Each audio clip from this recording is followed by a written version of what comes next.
Hello students, good morning. कैसे हैं आप लोग? आशा करते हैं आप लोग घर पर होंगे, स्वस्थ होंगे और सुरक्षित होंगे। मैं राहुल सर वैभव इंग्लिश स्कूल के द्वारा आप सभी स्टूडेंट्स की सहूलियत के लिए ऑनलाइन क्लासेस लेके आए हैं, जिसमें मैंने क्लास 8 का एक टॉपिक लिया था इंग्लिश का टेंस। टेंस के बारे में हमने पढ़ा था कि टेंस यानी कि क्या होता है, काल। काल यानी कि समय। टेंस कितने प्रकार के होते हैं हमने ये भी चर्चा की थी। टेंस यानी कि काल यानी कि समय 3 प्रकार का होता है। समय हमारा प्रेजेंट टेंस होता है, पास्ट टेंस होता है और फ्यूचर टेंस होता है। हम एक 2 मिनट की चर्चा कर लेते हैं। तो प्रेजेंट टेंस होता है, हमने बात की थी। पास्ट टेंस होता है, हमने चर्चा की थी। एक फ्यूचर टेंस होता है ना। प्रत्येक टेंस के कितने पार्ट होते हैं? 4 पार्ट होते हैं। प्रत्येक टेंस के कितने पार्ट होते हैं? 4 पार्ट होते हैं। इसका कौन सा होता है? सबसे पहले सिंपल, फिर कौन सा होता है? कॉन्टिन्यूअस, उसके बाद में कौन सा होता है? परफेक्ट, उसके बाद आता है हमारा परफेक्ट कॉन्टिन्यूअस होता है। हमने इसके बारे में चर्चा की थी। उसके बाद पास्ट में भी सेम चीज है। सबसे पहले पास्ट का होता है सिंपल, फिर पास्ट आता है कॉन्टिन्यूअस, उसके बाद हमने बात की थी पास्ट का परफेक्ट, और उसके बाद लास्ट में आता है past perfect continuous. Past perfect continuous, है ना। उसी प्रकार फ्यूचर टेंस में होता है स्टूडेंट्स। हमने जैसे बात की थी पिछली क्लास में कि फ्यूचर में भी सबसे पहले फ्यूचर सिंपल आता है, उसके बाद फ्यूचर कॉन्टिन्यूअस आता है, उसके बाद फ्यूचर परफेक्ट आता है, और उसके बाद लास्ट में हमारा आता है future perfect continuous. Future perfect continuous, है ना स्टूडेंट्स। जैसे प्रेजेंट के 4 पार्ट होते हैं: present simple, present continuous, present perfect, present perfect continuous. उसी प्रकार पास्ट में हमने बात की थी past simple, past continuous, past perfect continuous.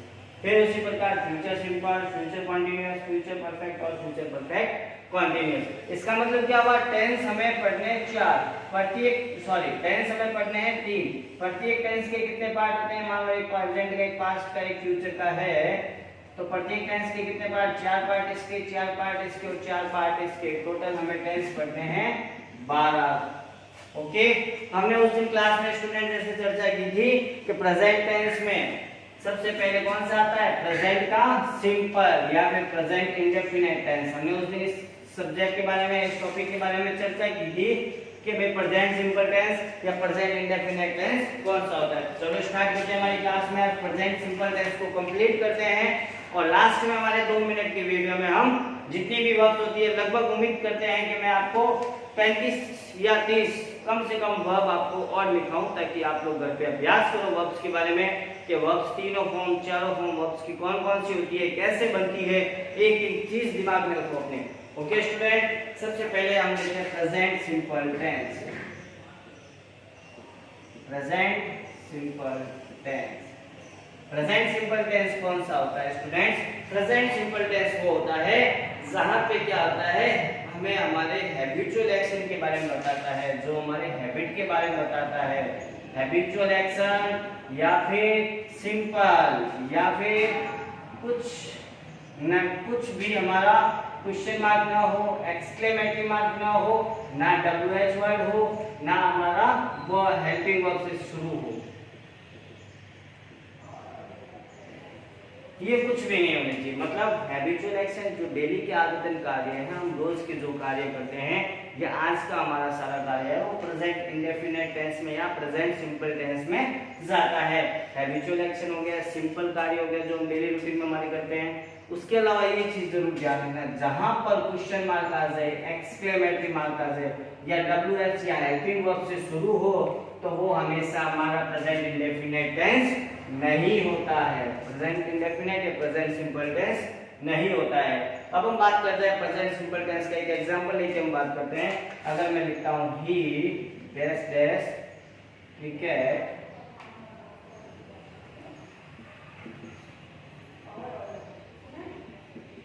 Bracket में वर्ब लिख दिया हमने प्ले। देखो स्टूडेंट, हमने बात की ही, एग्जांपल लिखा हमने एक फर्स्ट, जैसे ही dash dash dash cricket bracket में प्ले। इसका मतलब हमें प्ले की वर्ब लिखनी है कि भाई की प्ले की कौन सी फॉर्म आएगी, first form, second form, is am are. 12 टेंस लिखिए, 12 में से कौन सा आएगा इसमें से। तो बात सुनो, इसमें कहीं पे आपको क्वेश्चन मार्क मिला नहीं, कहीं पे आपको एक्सक्लेमेटरी मार्क मिला नहीं, और कहीं पर भी इस सेंटेंस में हमें कुछ और ऐसा नहीं बता रहा है जिससे लगे पास्ट के बारे में हो रहा है। अगर पास्ट के बारे में होता, पास्ट की कोई इंडिकेशन देखा हमें ना कि 2006 में ये हुआ था, 2007 में ये हुआ, 1969 में ये हुआ, या जब भी गांधी जी का जन्म कब हुआ, डेथ कब हुई है ना, 2 अक्टूबर को हम गांधी जयंती बनाते हैं। ये सारे के सारे है ना, ये जो पास्ट के आधार पे, लेकिन यहाँ पे तो कुछ है नहीं, एकदम सिंपल सेंटेंस है। ही क्रिकेट, वह क्रिकेट खेलता है, प्ले। अब देखो सिंपल सेंटेंस है तो यहाँ पे हमें वर्ब की फर्स्ट फॉर्म ही लानी है। सिंपल होगा तो वर्ब की फर्स्ट फॉर्म लाएंगे तो प्ले। अब देखो सब्जेक्ट अगर हमने बात की थी सिंगुलर है तो वर्ब की फर्स्ट फॉर्म के साथ एस लगेगा। अगर सब्जेक्ट सिंगुलर है तो वर्ब के साथ एस लगेगा। सब्जेक्ट एक है ही मिस वह, तो इसके साथ एस लग जाएगा, प्लेज हो जाएगा, ही प्लेज हो जाएगा। तो हमारा फर्स्ट सेंटेंस बना ही प्लेज क्रिकेट। सेकंड लिखता हूं सेम इसी का, they dash dash dash cricket, bracket में वही प्ले। अब देखो सेम चीज है ना, सिंपल बात हो रही है। तो यहाँ देखो अब सब्जेक्ट अगर सिंगुलर है तो एस लगेगा, सब्जेक्ट अगर प्लूरल है तो एस नहीं लगेगा।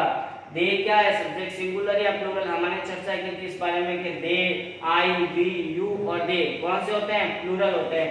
इनके साथ सिर्फ वर्ब की फर्स्ट फॉर्म आती है, they play cricket. Okay student, एक एग्जांपल और ले प्लूरल का। ओके, एक प्लूरल का एग्जांपल और लेते हैं हम, आई डैश क्रिकेट और ब्रैकेट में लिखते हैं हम वापस वही हमारा प्ले।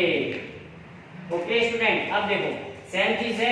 अब देखो बस हमें सब्जेक्ट को देखना है पहले। तो पहले ये देखो कि टेंस कौन सा है। सिंपल टेंस से कुछ भी नहीं कह रहा मैं यहाँ पे, पास्ट और के बारे में, फ्यूचर के बारे में है ना, तो ना कोई काम कंटिन्यूअस हो रहा है, ऐसा भी कुछ नहीं है। तो सिंपल है तो वर्ब की फर्स्ट फॉर्म आएगी, उसके साथ एस या एस आएगा या नहीं आएगा वो डिपेंड करता है सब्जेक्ट पर। सब्जेक्ट प्लूरल है तो एस नहीं आएगा, और सब्जेक्ट सिंगुलर है तो एस आएगा। अब यहाँ पे देखो सब्जेक्ट हमारा क्या है, आई, आई वी यू जे प्लूरल होते हैं, तो इसीलिए इसके साथ एस नहीं लगेगा, आई प्ले। ओके स्टूडेंट्स, अब आगे हम बात करते हैं कि प्रेजेंट सिंपल टेंस दो प्रकार के होते हैं। बात करते हैं प्रेजेंट सिंपल टेंस दो प्रकार के होते हैं। दो प्रकार के कौन कौन से होते हैं, हमने इसके बारे में थोड़ी सी चर्चा की थी।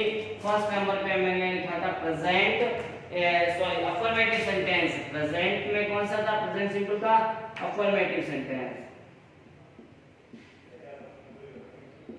अफर्मेटिव टेंस, अफर्मेटिव कौन से होते हैं आपको पता होगा। अफर्मेटिव सेंटेंस मैंने आपको बताया भी थी क्लास में हमारी लास्ट, कि अफर्मेटिव सेंटेंस वो होते हैं जहां पर कभी भी नकारात्मकता का भाव नहीं आता है, जिस सेंटेंस में नॉट नहीं आता है, सिंपल सा सेंटेंस दिया हुआ होता है और वहां नॉट नहीं हो, नेवर नहीं हो, नथिंग नहीं हो, नोबडी नहीं हो, तो वहां पे सिर्फ हमारा प्रेजेंट सिंपल यानी कि अफर्मेटिव सेंटेंस होता है। आप लिख लो, ऐड कर लो इस चीज को, राइट डाउन कर लो, मैं आपको इसकी डेफिनेशन लिख देता हूं।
इसके स्ट्रक्चर के बारे में हमने बात की थी स्टूडेंट, सब्जेक्ट प्लस वर्ब की फर्स्ट फॉर्म, इसके साथ एस या ईएस लगता है। इसके साथ क्या लगता है, एस या ईएस। जैसे कि एग्जांपल में हम लिखते हैं, एक एग्जांपल लिखते हैं हम यहाँ पे, सी प्लेज हो जाएगा।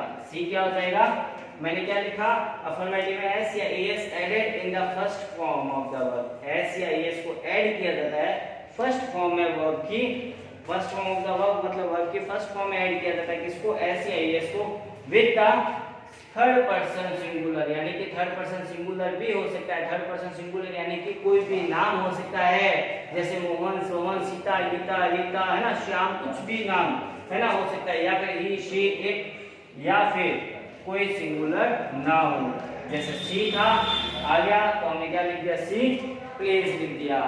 हम अगर यहाँ पे एक एग्जांपल और ले, मोहन नाम आ गया तो मोहन क्या हो जाएगा, मोहन प्लेज हो जाएगा। ओके स्टूडेंट, मैंने यहाँ तक समझाया, आप उसको पहले राइट डाउन कीजिए, फिर हम आगे चलते हैं हमारे रूल्स की ओर। हाँ, तो हमने प्रेजेंट सिंपल में सबसे पहले अफर्मेटिव के बारे में बात की स्टूडेंट्स। अब हम इसका सेकंड आता है बी ऑप्शन, नेगेटिव सेंटेंस। दो प्रकार के होते हैं present simple tense, affirmative sentence और नेगेटिव सेंटेंस। नेगेटिव सेंटेंस कौन से होते हैं, जहां पर सेंटेंस में नेगेटिविटी आए, जहां पर सेंटेंस में, हाँ तो स्टूडेंट नेगेटिव सेंटेंस कौन सा होता है, जहां पर सेंटेंस में नकारात्मक भाव आए। कौन सा भाव आए, नकारात्मक भाव आए, या फिर नॉट आए, या क्या आए, नॉट आए। वो सारे सेंटेंस कौन से होते हैं, होते तो प्रेजेंट सिंपल है, लेकिन कौन से होते हैं, नेगेटिव सेंटेंस में आते हैं, प्रेजेंट सिंपल के नेगेटिव में आते हैं। अब नेगेटिव सेंटेंस की डेफिनेशन क्या होती है, आप लोग राइट डाउन कीजिए। If the subject is the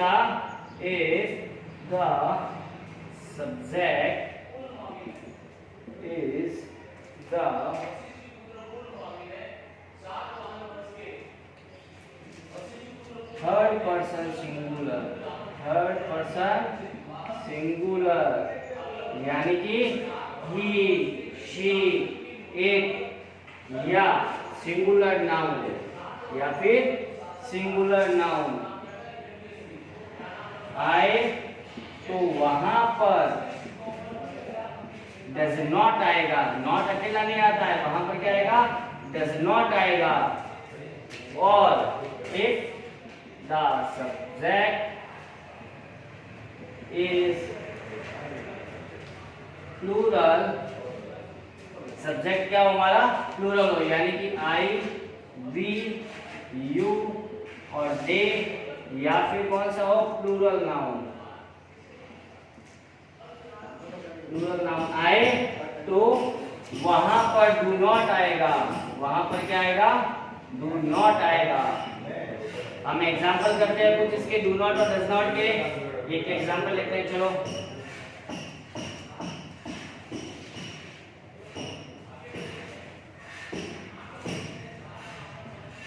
Sarita does not sing, सरिता गाना नहीं गा सकती है, या सरिता गाना नहीं गाती है।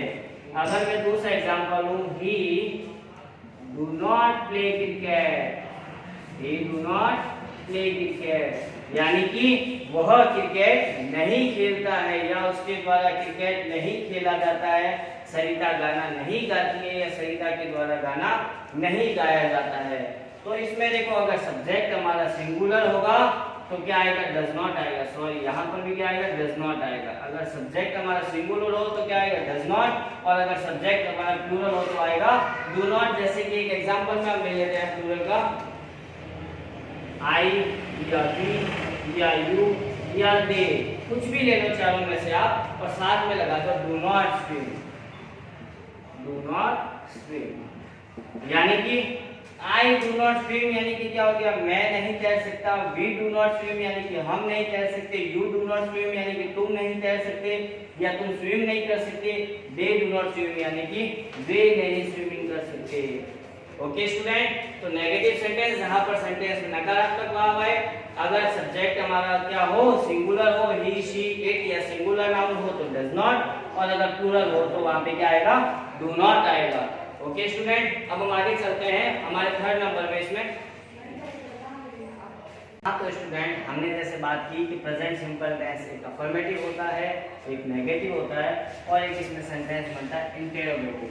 इंटेरोगेटिव यानी कि जिसके अंत में क्या आएगा, क्वेश्चन मार्क आएगा।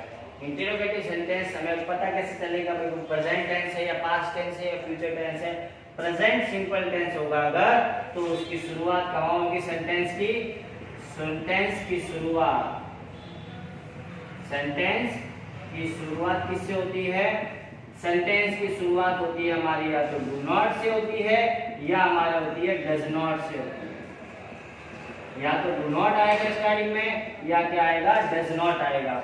अब वो कब आता है डू नॉट और डज नॉट, मैं लिख दिया when the subject is third person, जब हमारा सब्जेक्ट थर्ड पर्सन हो, यानी कि ही शी इट या कोई सिंगुलर नाउन हो, तो डज नॉट आता है सेंटेंस की शुरुआत में। अगर when the subject is plural, subject हमारा क्या हो, प्लूरल हो, यानी कि आई, वी, यू या फिर क्या हो, दे, और या फिर क्या हो, प्लूरल नाउन हो, प्लूरल नाउन आए तो वहां पर क्या आएगा, डू नॉट आएगा, वहां पर क्या आएगा, डू नॉट आएगा। हम इसके कुछ एग्जांपल लिखते हैं, जैसे एक एग्जांपल लिखते हैं, do we respect our elders, do we respect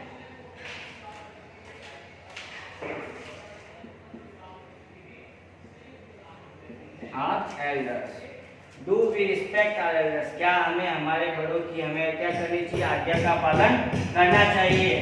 तो यहाँ पे देखो सब्जेक्ट हमारे क्या था, वी था, आई, वी और यू और दे, इसके साथ क्या आता है, डू नॉट आता है। तो हमने सिंपल सा वो नेगेटिव में आता है, अगर नेगेटिव नहीं बना तो do we respect our elders बन जाएगा। और अगर नेगेटिव कोई सेंटेंस बनाना है तो हम क्या लिखेंगे,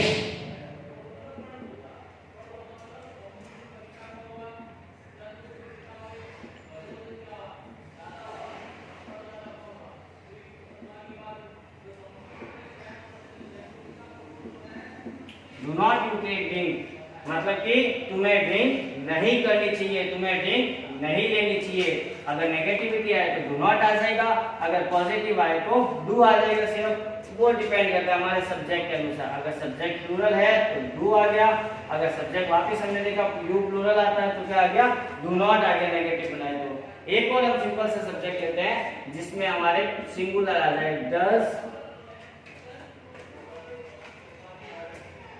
सोनल डू हर वर्क, क्या सोनल अपना काम स्वयं करती है, does Sonal do her work, क्या सोनल अपना काम स्वयं करती है।